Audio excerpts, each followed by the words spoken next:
राजनीति ये कहती है और दे दे सिर लेकिन चौथ न दे।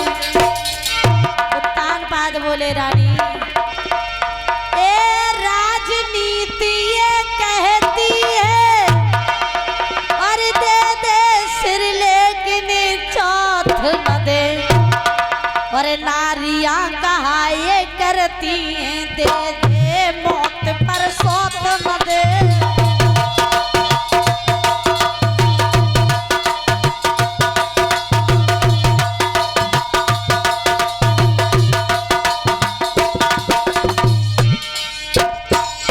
उत्तान पाद बोले रानी, पहले की स्त्रियां ये कहती थी कि प्रभु हमें अगर संतान नहीं होती थी तो कहती थी हमारे महाराज का दूसरा विवाह हो जाए जो संतान हो जाएगी। लेकिन आज की स्त्रियां ये कहती हैं प्रभु मुझे जीते जी मौत दे दे लेकिन सौत न दे। और क्या बोली,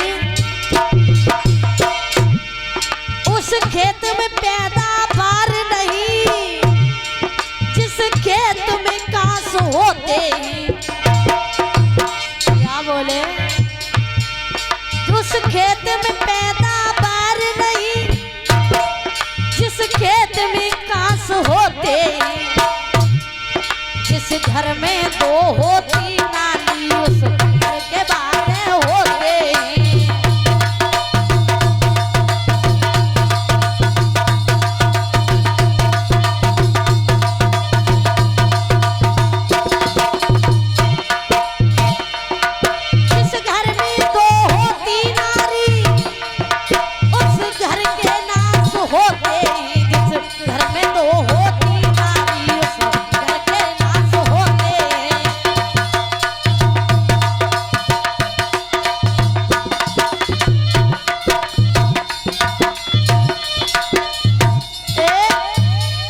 महाराज जैसे ही उत्तान पाद ने समझाया, आज सुनीति कहने लगी महाराज जब मुझे कोई कष्ट नहीं है तो आपको कष्ट क्यों होता है। सुनीति ने लाख प्रयास किया। उत्तान पाद बोले रानी सुनीति तुम्हें नहीं पता है,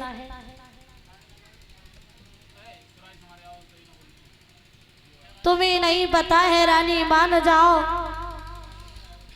आप मेरे दूसरे विवाह के लिए जिद ना करो, आपको बड़ा कष्ट होगा, आपको बहुत दुख होगा। रानी तुम मुझसे ज्यादा जिद कर रही हो, अगर तुम्हें आगे चल के कष्ट मिला तो आप मुझसे कुछ कहने की हकदार नहीं होगी।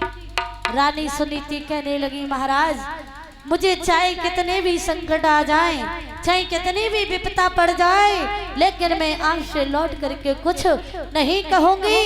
अरे मैं अपनी छोटी बहन को अपनी छोटी बहन समझ के मानूंगी। आज राजा को सुनीति ने बेबस कर दिया, लाख प्रयास किया लेकिन नहीं मानी। तो कहते हैं कि राज हट और बाल हट त्रिया हट।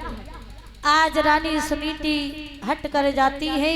उत्तान पाद दरबार में पहुंचे हैं और दरबार में जाकर के कौतक नरेश के लिए एक पत्र लिखा है, पत्र भिजवाया है कौतक नरेश के लिए। महाराज कौतक नरेश की पुत्री सुरुचि के साथ में महाराज उत्तान पाद ने दूसरा विवाह रचाया।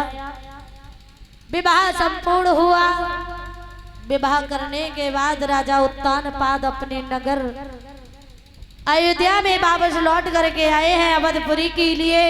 तो आज रानी सुनीति को ये खबर मिल जाती है कि हमारे महाराज दूसरा विवाह हमारी छोटी बहन को लेकर के नगर में प्रवेश हो गए। तो मैया सुनीति क्या करती है,